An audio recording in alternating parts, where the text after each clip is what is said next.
Hi friends, ಎಲ್ಲರೂ ಹೇಗಿದ್ದೀರಾ? ಎಲ್ಲರೂ ಚೆನ್ನಾಗಿದ್ದೀರಾ ಅಂತ ಅಂದ್ಕೊಂಡಿದ್ದೀನಿ. ಫ್ರೆಂಡ್ಸ್, ಬನ್ನಿ ನಾನು ತುಂಬ ಸಿಂಪಲ್ಲಾಗಿ ಮದುವೆ ಮನೆಯಲ್ಲಿ ಹೇಗೆ ಹಾಲ್ಕೀರು ಮಾಡ್ತಾರಲ್ಲ, ಶಾವಿಗೆ ಹಾಲ್ಕೀರು ಇವತ್ತು ನಾನು ಮಾಡ್ತಾಯಿದ್ದೀನಿ. ತುಂಬ ರುಚಿಕರವಾಗಿರುತ್ತೆ, ತುಂಬಾ ಟೇಸ್ಟಿಯಾಗಿರುತ್ತೆ. ಈ ಥರ ನೀವು ಮಾಡಬೇಕಂತ ಅಂದರೆ ನಾ ಮಾಡೋ ವಿಡಿಯೋನ ಸ್ಕಿಪ್ ಮಾಡದೆ ಪೂರ್ತಿ ವಿಡಿಯೋ ನೋಡಿ. ನೀವು ಇದೇ ರೀತಿಯಾಗಿ ಮಾಡಿಕೊಂಡ್ರೆ ಕರೆಕ್ಟಾಗಿ ತುಂಬಾ ರುಚಿಯಾಗಿ ನೀವು ಮನೆಯಲ್ಲಿ ಮಾಡ್ಕೊಳ್ಬೋದು. ಆ ರೀತಿಯಾಗಿ ಇದು ರುಚಿ ಕೊಡುತ್ತೆ. ನೋಡ್ಬೋದು ನೀವು ಎಷ್ಟು ಚೆನ್ನಾಗಿ ಬಂದಿದೆ ಅಂತ ವಿಡಿಯೋದಲ್ಲಿ ಕಾಣಿಸ್ತಿದೆಯಲ್ಲ ನೋಡಿ. ತುಂಬಾ ರುಚಿಕರವಾಗಿದೆ. ಟೇಸ್ಟ್ ಅಂತೂ ತುಂಬ ಚೆನ್ನಾಗಿದೆ. ಹೇಗೆ ಮಾಡೋದು ನೋಡ್ಕೊಳ್ಳೋಣವಾ? ಬನ್ನಿ. ನೋಡಿದ್ರಲ್ಲ ಫ್ರೆಂಡ್ಸ್, ಈಗ ಹೇಗೆ ಮಾಡೋದು ಅಂತ ನೋಡ್ಕೊಳ್ಳೋಣ ಬನ್ನಿ. ಇವಾಗ ನಾನು ಏನೇನು ತೊಗೊಂಡಿದ್ದೀನಿ ಅಂತ ತೋರಿಸ್ತೀನಿ.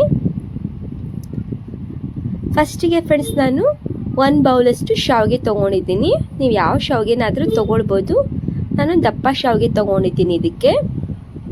ನೆಕ್ಸ್ಟು ನಾನು ದ್ರಾಕ್ಷಿ, ಗೋಡಂಬಿ, ಬಾದಾಮಿ 3 ತೊಗೊಂಡಿದ್ದೀನಿ. ಬಾದಾಮಿನ ಪೀಸ್ ಮಾಡಿ ಕಟ್ ಮಾಡ್ಕೊಂಡಿದ್ದೀನಿ. ನೆಕ್ಸ್ಟು ಇದು ಬೇಕಂದರೆ ನೀವು ಹಾಕ್ಕೊಳ್ಬೋದು, ಬೇಡ ಅಂದರೆ ಸ್ಕಿಪ್ ಮಾಡ್ಬೋದು. ಬಾದಾಮ್ ಪೌಡ್ರ್ ತೊಗೊಂಡಿದ್ದೀನಿ ಅರ್ಧ ಬೌಲಷ್ಟು ತುಪ್ಪ ತೊಗೊಂಡಿದ್ದೀನಿ. 4ರಿಂದ 5 ಏಲಕ್ಕಿ ಪುಡಿ ತೊಗೊಂಡಿದ್ದೀನಿ. ಇದು ನಿಮಗೆ ಬೇಕಂದರೆ ಹಾಕ್ಬೋದು, ಇಲ್ಲ ಅಂದರೆ ಸ್ಕಿಪ್ ಮಾಡ್ಬೋದು. ಇದು ಫುಡ್ ಕಲರ್ ತೊಗೊಂಡಿದ್ದೀನಿ, ಯೆಲ್ಲೋ ಫುಡ್ ಕಲರು, ಚೆನ್ನಾಗಿ ಕಾಣಿಸ್ಲಿ ಅಂತ ನಾನು ನೋಡೋಕ್ಕೆ. ನೆಕ್ಸ್ಟು 1 ಬೌಲಷ್ಟು ಸಕ್ಕರೆ ತೊಗೊಂಡಿದ್ದೀನಿ. ನೋಡಿದ್ರಲ್ಲ, ಇದಿಷ್ಟಾದರೆ ನಮಗೆ ಸಾಕು. ಇವಾಗ ನೆಕ್ಸ್ಟ್ ಇನ್ನೊಂದು ಮೇಯ್ನಾಗಿ ಬೇಕಾಗಿರೋದು ಅಂದರೆ ಇದಕ್ಕೆ ಹಾಲು. ನಾನು ಅರ್ಧ ಲೀಟ್ರ್ ಹಾಲು ತೊಗೊಂಡಿದ್ದೀನಿ ನೋಡಿ ಫ್ರೆಂಡ್ಸ್. ನೆಕ್ಸ್ಟ್ ಈಗ ನಾನು ಗ್ಯಾಸ್ ಮೇಲೆ ಬಾಣಲಿನ ಬಿಸಿ ಮಾಡೋಕೆ ಇಟ್ಕೊಂಡಿದ್ದೀನಿ. ಈ ತುಪ್ಪ ಬಿಸಿ ಆದಮೇಲೆ ನೋಡಿ, ಇವಾಗ ನಾನು ದ್ರಾಕ್ಷಿ, ಗೋಡಂಬಿ, ಬಾದಾಮಿ ತುರಿಸಿದ್ನಲ್ಲ, ಇದನ್ನಿಷ್ಟು ಹಾಕ್ಕೊಂಡು ನಾನು ಫ್ರೈ ಮಾಡ್ಕೊಳ್ತೀನಿ. ಗ್ಯಾಸ್ ನಾವು ಕಡಿಮೆ ಉರಿನೇ ಇಟ್ಕೋಬೇಕಾಗುತ್ತೆ, ಇಲ್ಲ ಅಂತಂದರೆ ಸೀದೋಗ್ಬಿಡುತ್ತೆ. ಅದಕ್ಕೋಸ್ಕರ ಮೀಡಿಯಮ್ ಉರಿ ಇಟ್ಕೊಂಡೆ ನಾವು ಫ್ರೈ ಮಾಡ್ಕೊಳ್ಬೇಕಾಗುತ್ತೆ. ನೋಡಿ ಹೇಗೆ ನಾನು ಫ್ರೈ ಮಾಡ್ಕೊಳ್ತಿದ್ದೀನಲ್ಲ, ದ್ರಾಕ್ಷಿ ಎಲ್ಲ ಯಾವ ಥರ ಉಬ್ತಿದೆ ಅಂತ ನೋಡ್ಬೋದು ನೀವು. ನೋಡಿ ಎಷ್ಟು ಚೆನ್ನಾಗಿ ಫ್ರೈ ಆಗ್ತಿದೆ ಇದು. ನೋಡಿ ನಮಗೆ ಆಗಿದೆ ಇದು. ಇವಾಗ ನಾನು ಇದನ್ನು ಒಂದು ಬಟ್ಲಿಗೆ ತೆಗೆದುಕೊಂಡ್ಬಿಡ್ತೀನಿ. ನೋಡಿದ್ರಲ್ಲ, ನೆಕ್ಸ್ಟ್ ನಾನು ಇದೆಲ್ಲ ತೆಗೆದಾದ್ಮೇಲೆ ಇದರೊಳಗೆ ಇನ್ನೂ ತುಪ್ಪ ಇದೆಯಲ್ಲ, ಈ ತುಪ್ಪದೊಳಗೆ ನಾನು ಶಾವಿಗೆ ಹಾಕ್ಕೊಳ್ತೀನಿ. ಈ ಶಾವಿಗೆ ಹಾಕ್ಕೊಂಡು ನಾನು ಚೆನ್ನಾಗಿ ಹುರ್ಕೊಳ್ಬೇಕು ಇದನ್ನು, ಇಲ್ಲಾಂದರೆ ಅದು ಶಾವಿಗೆ ಹಸಿ ಅನಿಸುತ್ತೆ. ಅದಕ್ಕೋಸ್ಕರ ಗೋಲ್ಡನ್ ಕಲರ್ ಬರೋ ತನಕ ನಾವು ಚೆನ್ನಾಗಿ ಇದನ್ನು ಹುರ್ಕೊಳ್ಬೇಕಾಗುತ್ತೆ. ನೋಡಿ ಈ ರೀತಿಯಾಗಿ. ನಮಗೆ ತುಪ್ಪ ಇಷ್ಟ ಇದೆಯಲ್ಲ, ಇಷ್ಟೇ ಇದೆ, ನಮಗೆ ಸಾಕು. ಜಾಸ್ತಿ ಹಾಕೊಳ್ಳೋದು ಏನು ಬೇಡ ಇದಕ್ಕೆ. ಇದರಲ್ಲೇ ನೋಡಿ ಎಷ್ಟು ಕಾಣಿಸ್ತಿದೆ ಅಂತ ನೀವು ನೋಡ್ಬೋದು. ಅಲ್ಲಿ ತನಕ ಅದು ಫ್ರೈ ಆಗೋ ತನಕ ನೆಕ್ಸ್ಟ್ ನೋಡಿ, ಇವಾಗ ನಾನು ಒಂದು ಪಾತ್ರೆಗೆ 2 ಗ್ಲಾಸ್ ಅಂದರೆ 2 ಬೌಲಷ್ಟು ನಾವು ಶಾವಿಗೆ ಯಾವ್ದ್ರಲ್ಲಿ ತೊಗೊಂಡಿರ್ತೀವಲ್ಲ ಅದರಷ್ಟು ನಾವು ನೀರು ತೊಗೋಬೇಕಾಗುತ್ತೆ. 2 ಬೌಲಷ್ಟು ನಾನು ನೀರು ತೊಗೊಂಡಿದ್ದೀನಿ. 1 ಬೌಲು ನಾನು ಶಾವಿಗೆ ತೊಗೊಂಡಿದ್ನಲ್ಲ, 2 ಬೌಲಷ್ಟು ನಾನು ನೀರು ತೊಗೊಂಡು ಆ ಕಡೆ ಬಿಸಿ ಮಾಡೋಕೆ ಇಟ್ಕೊಳ್ತಾ ಇದ್ದೀನಿ. ಯಾಕಂತಂದರೆ ಈ ಶಾವಿಗೆ ಉರಿಬೇಕಾದ್ರೆ ನಾವು ಅದನ್ನು ನೀರು ಸ್ವಲ್ಪ ಬಿಸಿ ಮಾಡ್ಕೋಬೇಕಾಗುತ್ತೆ. ನೋಡಿ ನೀರು ಕುದೀತಾ ಇದೆ, ಬಿಸಿ ಆಗಿದೆ. ಇವಾಗ ನಾನು ಶಾವಿಗೆ ನೋಡಿ ಗೋಲ್ಡನ್ ಕಲರ್ ಬಂದಿದೆಯಲ್ಲ, ಈ ಥರ ಉಟ್ಕೊಂಡಾದ್ಮೇಲೆ ನಾವು ಬಿಸಿ ಮಾಡ್ಕೊಂಡಿದ್ದ ನೀರನ್ನ ಈ ಶಾವಿಗೆ ಒಳಗೆ ಹಾಕ್ಕೋಬೇಕಾಗುತ್ತೆ. ಈ ಥರ ನಾವು ಬಿಸಿ ಮಾಡ್ಕೊಂಡು ನೀರು ಹಾಕ್ಕೊಂಡ್ರೆ ನಮಗೆ ಚೆನ್ನಾಗಿ ಬರುತ್ತೆ ಶಾವಿಗೆ ಹಾಲ್ಕೀರು. ನೋಡಿ ಇವಾಗ ನಾನು ನೀರು ಹಾಕ್ಕೊಂಡು ಒಂದ್ಸಲಿ ಚೆನ್ನಾಗಿ ಮಿಕ್ಸ್ ಮಾಡ್ಕೊಳ್ತೀನಿ. ಬಿಸಿ ನೀರೇ ಅದು ಇರಬೇಕು, ಇದಕ್ಕೆ ತಣ್ಣೀರು ಹಾಕೋಕೆ ಹೋಗಬೇಡಿ. ನೋಡಿ ಈ ರೀತಿಯಾಗಿ ನಾನು ನೀರು ಹಾಕ್ಕೊಂಡಿದ್ದೀನಿ, ಬಿಸಿ ನೀರು. ಇದು ಒಂದು ಸ್ವಲ್ಪ ಕುದಿಯೋಕ್ಕೆ ಬಿಟ್ಬಿಡೋಣ. ಈಗ ನೆಕ್ಸ್ಟ್ ಏನು ಮಾಡಬೇಕಂತಂದರೆ, ಈಗ ಬೌಲ್ ತೋರಿಸ್ತಾ ಇದ್ದೀನಲ್ಲ ನೋಡಿ, ನಾನೀಗ 2 ಬೌಲಷ್ಟು ನಾನು ಅಂದರೆ ಹಾಲು ತೊಗೊಂಡಿದ್ನಲ್ಲ ಅರ್ಧ ಲೀಟ್ರು, ಅದರಲ್ಲಿ 2 ಬೌಲ್ ಆಗಿದೆ, ಅದಷ್ಟು ಹಾಕ್ಕೊಳ್ತಾ ಇದ್ದೀನಿ ನಾನು ಅರ್ಧ ಲೀಟ್ರ್ ಹಾಲಲ್ಲಿ. ಇದನ್ನು ಬಿಸಿ ಮಾಡೋಕೆ ಇಟ್ಕೊಂಡ್ಬಿಡೋಣ ಇವಾಗ. ಅಲ್ಲಿ ತನಕ ನೋಡಿ ಇದು ನೀರೆಲ್ಲ ಕುದಿ ಬಂದಿದೆ, ಎಲ್ಲ ನೋಡಿ ಹೀರ್ಕೊಂಡಿದೆ ಶಾವಿಗೆ ಬಿಸಿನೀರು ಹಾಕಿದ್ದು. ಈಗ ನಮಗೆ ಹಾಲೂ ಬಿಸಿ ಆಗಿದೆ.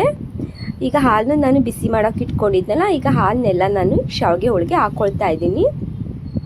ನೋಡಿ ಈಗ ಹಾಲು ಹಾಕ್ಕೊಂಡಾಗಿದೆ ಅಲ್ಲ, ಒಂದ್ಸಲಿ ಚೆನ್ನಾಗೆಲ್ಲ ಮಿಕ್ಸ್ ಮಾಡ್ಕೋಬೇಕಾಗುತ್ತೆ. ಇದನ್ನೂ ನೋಡಿ ನಾವು ಹಾಲು ಹಾಕ್ಕೊಂಡಾದ್ಮೇಲೆ ಎಲ್ಲ ಮಿಕ್ಸ್ ಮಾಡಬೇಕಾಗುತ್ತೆ ಇದೇ ರೀತಿಯಾಗಿ. ನೋಡಿ ಕುದಿ ಬರ್ತಾ ಇದೆ. ಈಗ ಕುದಿ ಬರೋ ಸಮಯಕ್ಕೆ ಈಗ ನಾವೇನು ಮಾಡಬೇಕು ಅಂತ ಅಂದರೆ, ಈಗ ನಾನು ಒಂದು ಬೌಲು ಸಕ್ಕರೆ ತೋರಿಸಿದ್ನಲ್ಲ, ಸಕ್ಕರೆ ಹಾಕೋಬೇಕಾಗುತ್ತೆ.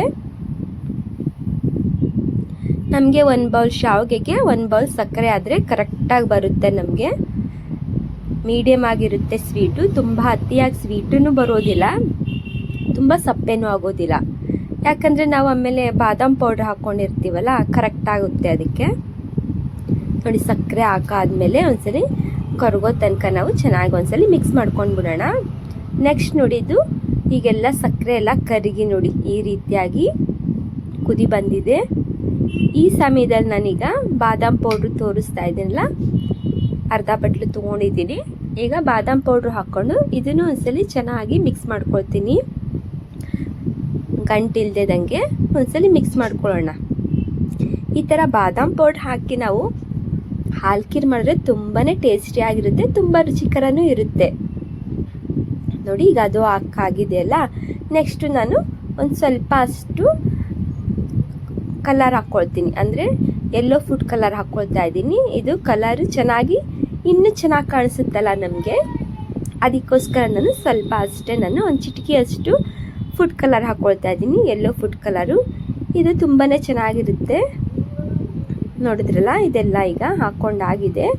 ಲಾಸ್ಟಿಗೆ ಇವಾಗ ನಾನು ಏಲಕ್ಕಿ ಪೌಡರ್ ಹಾಕ್ಕೊಳ್ತೀನಿ.